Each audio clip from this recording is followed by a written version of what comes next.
Hey everyone, welcome back to Learning English Together. I am David. And I'm Anna. Are you ready to stop studying English and start living it?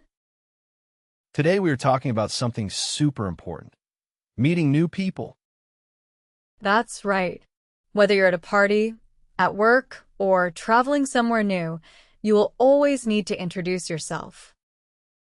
And we're going to make it easy for you. By the end of this video, you will feel confident starting a conversation in English. We'll cover how to introduce yourself, how to make small talk, how to exchange contact information, and how to make plans to meet again. That's a lot, so let's get started right away.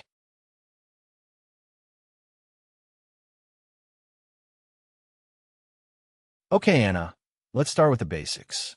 How do you introduce yourself when you meet someone new? Well, the simplest way is to say your name and maybe where you're from. For example, "Hi, I'm Anna. I'm from New York." Perfect. I'm from is a very common phrase. It tells people where you live or where you were born. So, David, where are you from? Huh. You're asking yourself? All right. Well, I'm David, and I'm from Chicago. Nice to meet you. Nice to meet you too, David. See? It's that simple. Right? And nice to meet you is something we say when we meet someone for the very first time. It's polite and friendly. Another way to say it is, "It's a pleasure to meet you." This is a little more formal. Good point. Nice to meet you is casual. You use it with friends or in everyday situations. It's a pleasure to meet you is more professional, like in a business meeting. So, after you say your name, what comes next? Usually, people ask a question to keep the conversation going. Something like, "What do you do?" or "What brings you here?" What do you do? Means what is your job? It's a very common question when meeting someone new. And "What brings you here?" means why are you at this place or event. It's a natural way to start a longer conversation. I love that question. It opens up so many topics to talk about. Exactly. Okay, let's also talk about handshakes and greetings. In many English-speaking countries, people shake hands when they meet for the first time. Yes. A firm handshake and good eye contact shows confidence. In more casual situations, people might wave or even hug if they already know the person a little. But when meeting someone for the very first time, a handshake is usually the safest and most respectful choice. Right. And always smile. A smile is the most universal greeting of all. Let's take a moment to review some key words and phrases from this section. Great idea. The first phrase is "I'm from," as in, I'm from Canada. We use this to talk about where we live or where we were born. The second phrase is "nice to meet you." We say this to someone we are meeting for the first time. The third phrase is "what do you do?" This is how we ask about someone's job in English. The fourth phrase is "what brings you here?" We use this to ask why someone is at a particular place or event. And the fifth phrase is "it's a pleasure to meet you," a more formal version of "nice to meet you." Great. Let's keep going.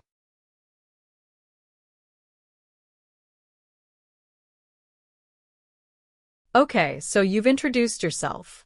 Now what? A lot of people get nervous here. I know. That moment of silence after "nice to meet you" can feel so awkward. It really can. But small talk is the solution. Small talk means light, friendly conversation about everyday topics. It's not very deep, but it keeps things comfortable. Exactly. And the most classic small talk topic of all is the weather. Of course, you can always say something like, "Nice weather today, isn't it?" Or, "Can you believe how hot it's been?"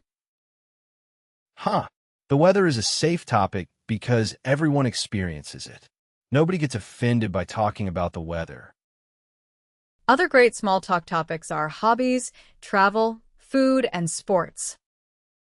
For hobbies, you can ask, do you have any hobbies? Or what do you like to do in your free time? And if someone asks you, you can say something like, I enjoy hiking, or I love cooking, or I'm really into photography. I'm really into is a great informal phrase. It means you are very interested in something. Like, I'm really into Japanese food these days. Oh, that's a fun one. What else can we say? For travel, you can ask, have you traveled anywhere interesting lately? Or is there a place you really want to visit someday? People love talking about travel. It's a topic that almost always leads to a good story. Another good topic is movies or TV shows. You can ask, have you seen any good movies recently? Or are you watching anything on Netflix right now? These questions are great because they don't require a long answer. You can say yes or no, and then the other person usually asks you back. That's the secret to small talk, actually. Ask questions and then listen to the answers. Don't just talk about yourself.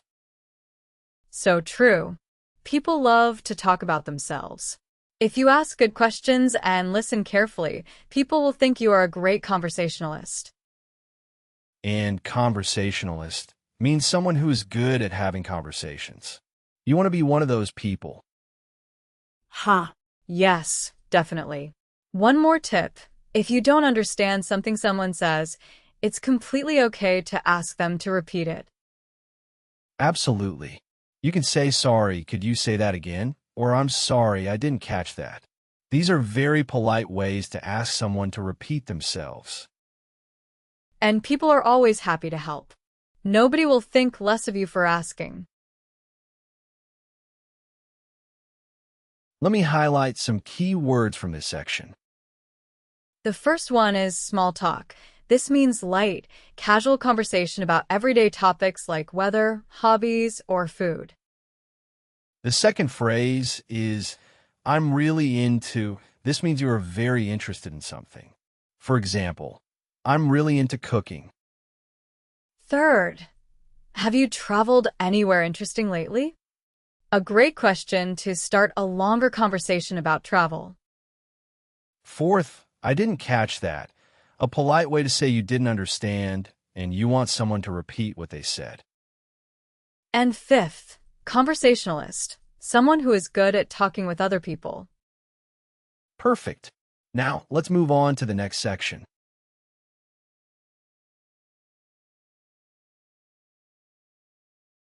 Okay, so you've introduced yourself and you've made some small talk. Now things are going well. What do you do next? This is where exchanging contact information comes in. If you had a good conversation with someone, you might want to stay in touch. Stay in touch means to keep communicating with someone after you first meet them. Exactly. The most common way to exchange contact information today is to swap phone numbers or connect on social media. Right? You might say, can I get your number? Or let's connect on LinkedIn, especially in a professional setting. Can I get your number? Is casual and friendly. In a professional setting, you might say, may I have your business card? Or could I have your contact details? A business card is a small card with a person's name, company, and contact information. Not everyone uses them anymore, but in some workplaces and cultures, they are still very common. That's true. In Japan, for example, giving and receiving business cards is a very formal and respectful ritual. Interesting.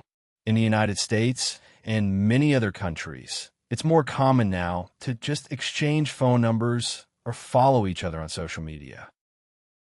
So you might say, are you on Instagram? Or what's your Instagram handle? Handle is your username on social media.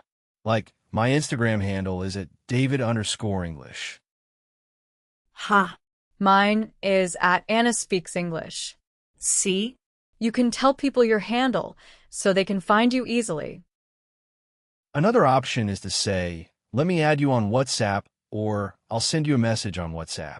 WhatsApp is very popular for international contacts. What if someone doesn't want to share their contact information? That can happen sometimes. That's true. If someone seems hesitant, don't push. You can simply say, no worries, it was really great meeting you, and leave it at that. That's gracious. No worries means it's okay, no problem. It shows you are relaxed and not making the situation uncomfortable.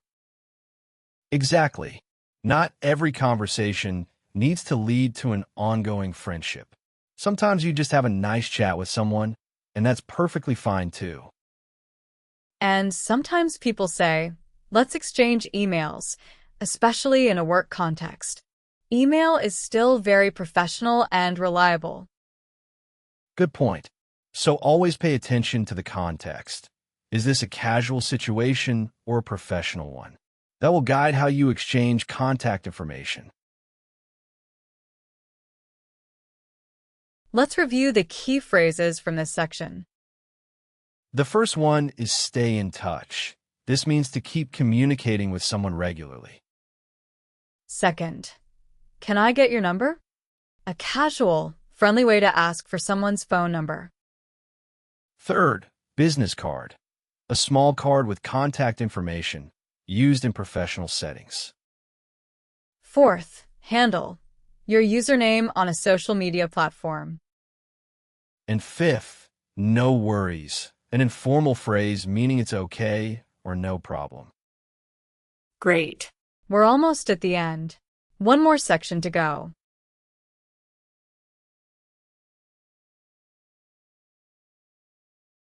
Okay, last section. You've introduced yourself, you've made great small talk, you've exchanged numbers. Now what? Now you make plans. If you really enjoy talking with someone, it's natural to suggest meeting again. This is where a lot of people feel a little nervous. But it doesn't have to be complicated. Just be direct and friendly. You could say something simple like, hey, we should grab coffee sometime, or it would be great to hang out again. Grab coffee is a very casual and common expression in English. It means meeting someone for coffee, but really, it just means getting together in a relaxed way. You could be having tea, juice, or anything. That's a good point. Grab coffee is really just a friendly way to say, let's meet. Another way to suggest plans is to be a little more specific. Instead of sometime, you can say, are you free this weekend? Or, what does your schedule look like next week? Being specific shows that you are genuinely interested in meeting again. Sometime is nice, but it can sound vague. Exactly. If someone responds positively, you can say, how about Saturday afternoon? Or, I'm free on Friday evening if that works. And if the other person is not sure, they might say, let me check my schedule and get back to you. This is perfectly fine. Don't take it personally. Get back to you means to contact someone later with an answer. It's a very common phrase in both casual and professional English. So just give them some time and they will let you know. What if you want to suggest a specific activity? You can say, have you ever tried that new Italian restaurant downtown? Or there's a great park near here. We could go for a walk sometime. These are natural, low-pressure invitations. You're not planning a big event. You're just suggesting something simple and fun. Right. And remember, it's always okay if someone says they're busy. Just say, no problem. Maybe another time and keep it light. Maybe another time is a great phrase. It keeps the door open without any pressure. Wow, we've covered so much today. I feel like after watching this, anyone can go out and start meeting people in English. I think so too. The key is to be friendly, ask questions, and listen. Language is just the tool. Your warmth and curiosity will do the rest. Last vocabulary review. Let's go. First, grab coffee, a casual way to suggest meeting someone for a relaxed get-together. Second, are you free this weekend? A direct and friendly way to invite someone to meet. Third, get back to you, to contact someone later with an answer. For example, I'll get back to you tomorrow. Fourth, maybe another time, a polite way to keep options open if someone is busy. And fifth, low pressure, relaxed, without making anyone feel forced or uncomfortable. Those are some great phrases. Let's wrap up.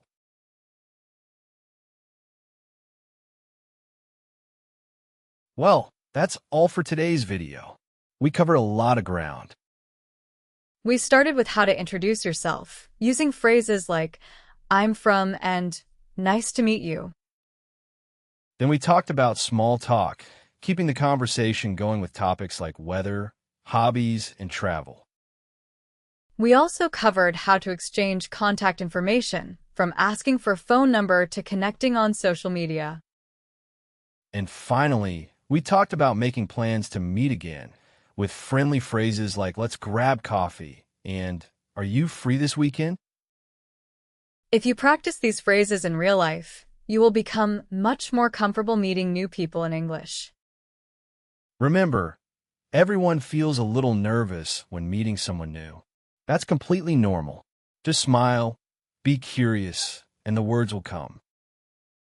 We believe in you, and we want to hear from you. Have you tried meeting someone new in English? Tell us your story in the comments below. If you enjoyed this video, please give it a thumbs up. It really helps our channel grow. And don't forget to subscribe and hit the bell icon so you never miss a new video. We upload new English conversation videos every week, so there's always something new to learn. See you in the next one. Bye, everyone. Keep practicing and keep growing. Bye-bye.